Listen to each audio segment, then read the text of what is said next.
Assalamualaikum warahmatullahi wabarakatuh. Selamat malam, salam sejahtera untuk kita semua. Om Swastiastu, Namo Buddhaya. Salam kebajikan untuk kita semua. Perkenankan saya Sekar Hamdi menghantarkan diskusi malam ini. Diskusi malam ini tentang identitas kota tua di Indonesia, studi kasus Jakarta bersama narasumber kita Pak Firman Haris dan Nico Van Horn, dan akan dipandu oleh Abdul Dahring, Ketua Bidang Seni Budaya Sunda Kelapa Heritage. Kepada Bang Dul, waktu dan tempat kami persilahkan. Baik Mbak Sekar, terima kasih. Assalamualaikum warahmatullahi wabarakatuh.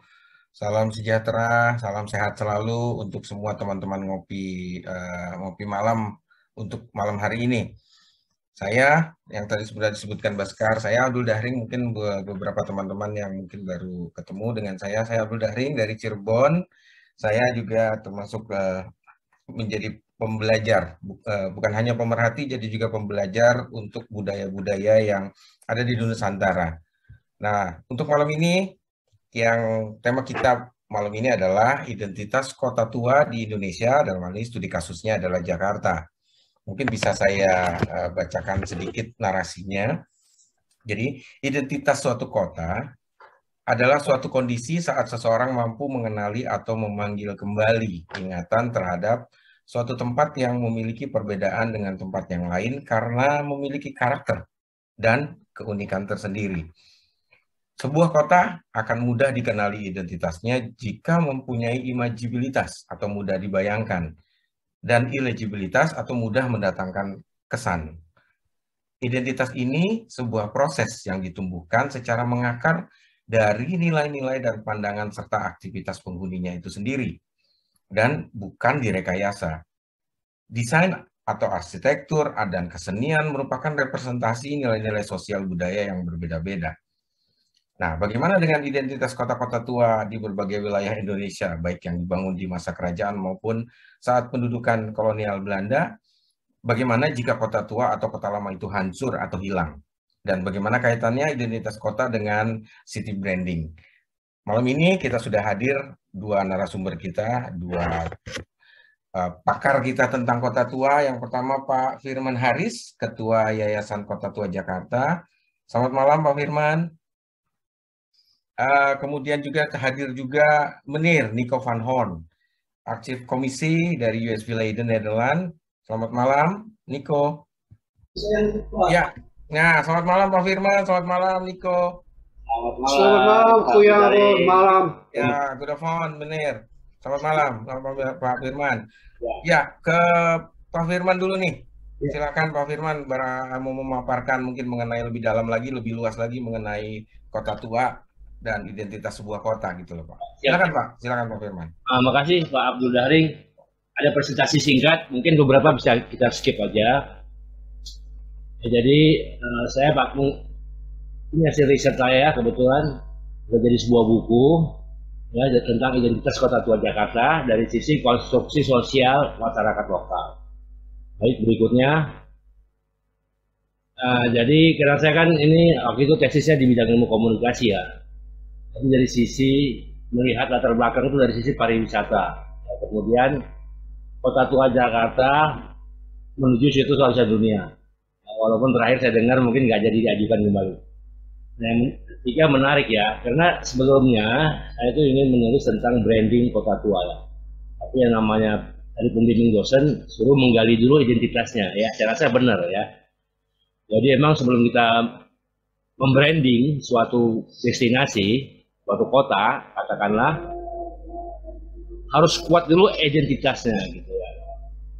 Kemudian rumusannya bagaimana konstruksi masyarakat lokal, ya, komunitas lokal terhadap identitas kota tua. Nah, tujuannya tentu karena ini pakai pendekatan konstruktivis ya, kita menggali ya, mendalami ya, bagaimana persepsi ya, bagaimana hubungan komunikasi antar stakeholder seperti itu ya. Berikutnya itu zona inti ya. Jadi kota tua itu bisa dibaca di pergub ya. Kalau mau tahu ada dalam tembok, ada luar tembok. Oke. Berikutnya Nah, ini peta kota tua ya. Ini dari yang lama ini Heiken ya. Jadi pengertian dalam tembok di luar tembok itu ada mapnya emang ya. Kemudian menjadi lampiran pergub gubernur juga ya. Walaupun kalau tidak salah berdasarkan morfologi kota tahun 17 sekian ya. Ya, ini menarik karena dari pembatasan tahun itu seakan-akan nanti lenyaplah Keraton Jayakarta gitu ya. Tapi di peta Heiken yang terakhir itu ada peta 3 layer. Ini menarik ya. Heiken melihat peta era Jayakarta, era Batavia, dan era kota tua sekarang. Nah, ini yang sebelah kanan ya, itu kelihatan. Arsiran warna coklat itu lokasi keraton, sementara yang sekarang di pertigaan jalan Jalan Tongkol ya padangnya dengan Jalan Pakin itu adalah Kastil Batavia. Ya, berikutnya. Nah, ini kerangka penelitian saya ya. Jadi pendekatan menggunakan paradigma konstruktivisme, pendekatan kualitatif, studi kasus, intrinsik, tunggal, holistik ya. Ini pengumpulan data, unit analisis, informan pengamat, informan pelaku. Ya, kebetulan Niko ini sebagai informan kita juga waktu itu dan punya sudut pandang yang menarik ya. Saya rasa ini sebagai pertanggungjawaban ilmiah aja. Oke, berikutnya. Nah, kita menggunakan teori, jadi saya memadukan antara teorinya Berger Lukman ya tentang konstruksi sosial dan teorinya Breakwell tentang pembentukan identitas suatu destinasi. Ya. Nah, parameter dari Breakwell inilah ya untuk menilai masih para pelaku komunitas atau masyarakat lokal di kota tua ya. Jadi di situ ada unsur keberlanjutan ya, continuity, distinctiveness, pembedaan, self efikasi maupun self esteem atau harga diri. Ya, jadi ini untuk merangkum pendapat atau persepsi dari masing-masing informan ya. Oke, berikutnya. Ini bisa di skip aja. Ini ada Pak Daeng juga ya. Sorry ya. Nah, ini kira-kira map of mind ya. Jadi kalau pendekatan konstruktivis itu kita harus merangkum pendapat dari masing-masing informan sehingga kita nanti menggunakan pendekatan yang sesuai untuk menyimpulkan hasil penelitian kita ya. Ini semacam map of mind ya. Nah, ini hasil FGD ya. Waktu itu kita ada fokus group discussion dibagi 3 kelompok. Nah, ini udah mulai ya muncul ya. Daya tarik wisata utama kota tua itu apa? Daya tarik wisata alternatifnya apa? Hambatannya apa? Solusinya apa? Harapannya seperti apa? Nah, antara kelompok 1, kelompok 2, kelompok 3 terjadi variasi pendapat, perbedaan, ada yang tajam, ada yang tidak ya. Nah, itulah tugas kita nanti dalam mengolah data dan menyimpulkannya. Berikutnya, nah yang menarik dalam penelitian kita ya kita ya ini kira-kira tadi ya, ini udah mulai masuk ke inti pendapat dari masing-masing orang. Kemudian berikutnya, nah ini yang menarik juga kita mendapat informan dari keluarga Pangeran Jayakarta ya. Ada Ustadz Sahrul yang dari Jatinegara Kaum, ada Ustadz Abi ya Al-Madani, ada Bang Agus Wirawan nih yang di sini. Ya, kemudian ada Babi Absoni ya. Ini masukan-masukan mereka, harapan-harapan mereka ya aja. Nah, ini rangkuman ya hasil dari pendekatan konstruktif ya. Hasil analisa dialektika konstruksi sosial. Prosesnya adaptasi diri dengan dunia sosiokultural. Ya. Kemudian objektivasinya apa? Ini pakai teorinya Lukman Berger tadi ya. Terus ada juga motif ya, ada motif ideal, motif praktis, motif kepentingan. Ya, ini kira-kira kesimpulannya. Nah, berikutnya. Nah, untuk teori pembentukan identitas ya seperti tadi ya, untuk motif keberlanjutan, pembedaan dan self esteem tinggi ya. Tapi untuk self efikasi itu relatif rendah. Karena masih ada gap komunikasi ya. Jadi walaupun intinya tembok kota itu sudah runtuh gitu ya, jangan dibangun tembok baru untuk komunikasi. Ya harus intens ya, karena ini problemnya terutama karena ketidakadanya suatu suasana dialog yang terbuka ya. Karena masing-masing pihak punya sudut pandang yang berbeda mungkin. Nah, karena dianggap relatif tinggi, maka pengalaman adalah enhance, ditingkatkan, identitas positif dan perlu dipelihara. Ya, saya rasa ini. Tapi di sini juga ada rekomendasi ya seperti tadi bahwa gini, begitu kita dapat identitas ya, tadi intinya ada 3 ya. Jadi periodisasi itu, zonasi itu sangat dipahami oleh masyarakat ya. Sehingga mereka menginginkan kota tua itu tidak dimulai dari periode 16-19 atau bahkan morfologi kota tahun berapa tadi yang Garut Pergub itu. Jadi harus ditarik ke periode Jayakarta, bahkan ditarik ke periode Sunda Kelapa. Ya. Jadi kalau kita lihat ada wacana misalnya membangun gerbang Amsterdam, ya. Terus ada wacana lagi membangun kastil gitu, jangan-jangannya Niko ya, atau benteng Amsterdam yang hilang. Nah akhirnya apa ya? Identitas atau representasi dari periode Jayakarta maupun periode Sunda Kelapa jadi hilang. Nah ini yang tidak menurut saya, sehingga nggak heran kalau misalnya Bapak Gubernur sendiri kemarin kan sempat waktu kota tua identitasnya langsung Batavia. Padahal di situ ada perjanjian Padrau ya di pertigaan jalan Nelayan Timur sama Jalan Cengkeh atau Princess Club. Nah perjanjian Padrau itu monumental ya. Maksudnya monumentalnya apa? Karena itu perjanjian antara Pajajaran dengan Portugis. Ya, dan itu perjanjian bilateral pertama di Nusantara. Di samping ada prasasti, ada juga perjanjiannya di arsip Lisabon ya. Kalau nggak salah berapa lembar. Kalau di buku Haiken disebut emang salah satunya tidak ada tanda tangan dari pihak Pajajaran gitu ya. Tapi ini kan ada dua bukti ya, ada arsipnya, ada prasastinya. Padrau itu ditemukan kembali tahun 1918 waktu ada pekerjaan pembangunan konstruksi gedung, ditemukanlah Padrau itu. Nah aslinya sekarang ada di Museum Nasional, replikanya di Museum Sejarah Jakarta. Nah kalau Padrau itu dibuat kembali di titik penemuannya, ini akan menarik. Orang akan melihat representasi dari periode Sunda Kelapa gitu loh. Ya, bahkan setelah itu terjadi peperangan ya, perebutan kekuasaan, akhirnya Sunda Kelapa menjadi vasal dari Pakuan Pajajaran. Ya, jadi saya rasa itu monumentum itu harus ditampilkan supaya storytelling kota tua tidak hanya mulai dari era VOC saja, tapi juga kemudian keberadaan Keraton Jayakarta itu di mana ya. Kalau kita lihat tadi di peta versinya Iserman, konstruksi tahun 1918 ya. Dibuat itu dalam rangka penulisan buku F. Dehan ya. Akhirnya F. Dehan juga menulis Haute Batavia. Disitulah muncul map lokasi Keraton Jayakarta yang ada di Kali Besar Barat ya, antara Jalan Cengkeh ya, itu menurut Iserman itu rekonstruksi ya. Di sisi barat Kali Besar ya yang sudah diluruskan tahun 1832. Nah menariknya kalau menurut versi sumber lokal manuskrip keluarga Pangeran Jayakarta, Kitab Al-Fatawi, lokasinya sama-sama di sisi barat Kali Ciliwung. Karena Kali Ciliwung itu pecah tiga ya, waktu masuk ke kota tua itu pecah tiga. Cuman dia Kali Ciliwung yang ada di depan Jalan Pangeran Jayakarta sekarang, yang pertigaan antara Jalan Jembatan Batu ya, atau lokasinya di Jalan Pinangsia Timur ya. Nah ini kan menarik ya, ada dua sumber yang berbeda untuk mengidentifikasi lokasi keraton gitu ya.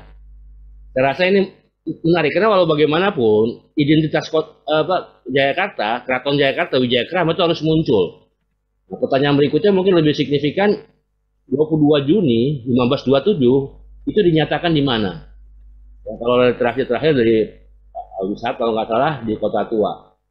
Ya. Sementara dari versi Kitab Al-Fatawi, jadi saya bersyukur juga waktu riset ini ketemu keluarga Jayakarta gitu ya, jadi bisa menggunakan atau bertanya tentang sumber mereka.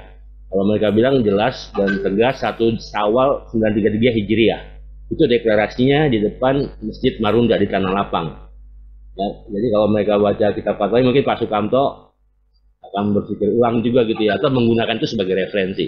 Ya, karena kalau bagaimanapun Pak Haiken dan Bu Mona kedua-duanya sudah almarhum, dan besok ada launching buku tentang Bu Mona ya di Museum Sejarah. Nah intinya begini, nah sumber lokal ini akan menjelaskan ya, periode gelap 1527-1619 ya, sehingga identitas kota tua itu harusnya tidak hanya dimulai dari periode Batavia ya, tapi juga dari periode Jayakarta bahkan Sunda Kelapa dengan menghidupkan kembali Padrau di lokasinya, dibuat replika, daripada hanya di gedung museum ya replikanya orang nggak banyak lihat. Tapi kalau ada di titik antara di Jalan Cengkeh, malah bisa di penghubung ya antara Kraut di Taman Fathahillah dengan Pelabuhan Sunda Kelapa. Saya rasa itu ya salah satu rekomendasinya ya. Jadi untuk untuk sebelum kita membranding, kita harus identitas harus kuat ya. Karena identitas dan branding itu masih dikontrol kita. Tapi kalau udah bicara pencitraan dan reputasi, itu udah domain khalayak ya, pengunjung ya, wisatawan ya. Jadi kalau identitas dan branding itu yang masih domainnya kita ya, para pengelola kawasan, stakeholder Kota Tua. Saya rasa itu aja ya Niko, Pak Abdul Dahringnya sebagai pengantar diskusi kita. Ya. Baik. Jadi mungkin sebaiknya range dari Kota Tua itu lebih dimundurkan ke belakang ya, agar lebih teridentifikasi akar-akar dari budaya-budaya yang ada dalam Kota Tua tersebut ya. Begitu ya Pak Firman? Iya betul Pak. Jadi ditarik sampai minimal ke periode 21 Agustus 1522 ya, periode Sunda Kelapa ya. Iya, karena memang ya masih saat ini perspektif tentang Kota Tua adalah kota yang peninggalan kolonial gitu loh. Jadi ya, karena gini, Kota Tua Batavia itu kan dibangun di atas kota Jayakarta yang dihancurkan. Ya katanya 3 hari 3 malam perangnya. Nah kemudian ada 2 versi. Keraton tuh ada yang dibilang dibakar VOC, ada yang bilang juga sumber lain dari Al-Fatawi itu dibakar oleh keluarga Pangeran Jayakarta agar tidak digunakan. Jadi maksud saya, makanya ini penting ya. Kenapa sih kita waktu itu pengen punya hari ulang tahun ya? Karena waktu itu kan Pak Sudiro, wali kota. Kenapa dia menugaskan Pak Sukamto ya? Waktu itu Pak Sukamto itu sebagai kepala arsip nasional ya. Sama dengan F. Dehan. F. Dehan juga bekas kepala arsip nasional ya Niko, bekas land arsip di Hindia Belanda.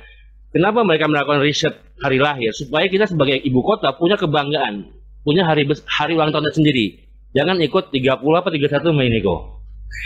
Ya jadi waktu itu kita bingung gitu ya. Nah akan diadakanlah riset ya kan, dan menemukan tanggal 22 Juni 1527 itu hari raya berdirinya ibu kota dan berdirinya kota Jakarta, dan sampai saat ini kan masih ibu kota mau 500 tahun ya. Sehingga kalau ada pertanyaan saya bilang itu di mana dia deklarasikannya ya, jadi dan ini akan menjadi saya menjadi khawatir juga setiap ulang tahun Jakarta kita hanya bicara tentang Batavia ya, padahal itu hari ulang tahun Jakarta gitu ya. Karena kalau nggak salah Pak Sudiro bilang itu pengalaman yang tragis ya. Jadi jangan hilangkan keberadaan kota lama Jayakarta gitu yang ada di lapisan yang sama. Ya. Kemarin kita ngobrol sama beberapa lembaga keraton sultan ya, ketua lembaga pemangku adat, lembaga komunikasi pemangku adat Indonesia, Datuk Juanda. Beliau bilang Jayakarta itu mirip dengan kota raja ya di Aceh ya. Jadi begitu dihancurkan mereka bangun kembali kota baru. Nah apakah memori ini mau kita hilangkan? Apakah jati diri ini nggak mau kita gali? Ya kita mau gampangnya saja. Ya bagaimana tanggung jawab kita ya kepada generasi muda ya kalau nggak melakukan riset yang benar gitu loh. Ya, jadi saya rasa ini pekerjaan serius ya, dan kita sudah mau 500 tahun ya, 495 tahun ini, 5 tahun lagi 500 tahun. Masa kita nggak punya sejarah Jayakarta gitu ya? Masa Jayakarta itu nggak menjadi representasi bagian pertengahan lah dari suatu sejarah ya.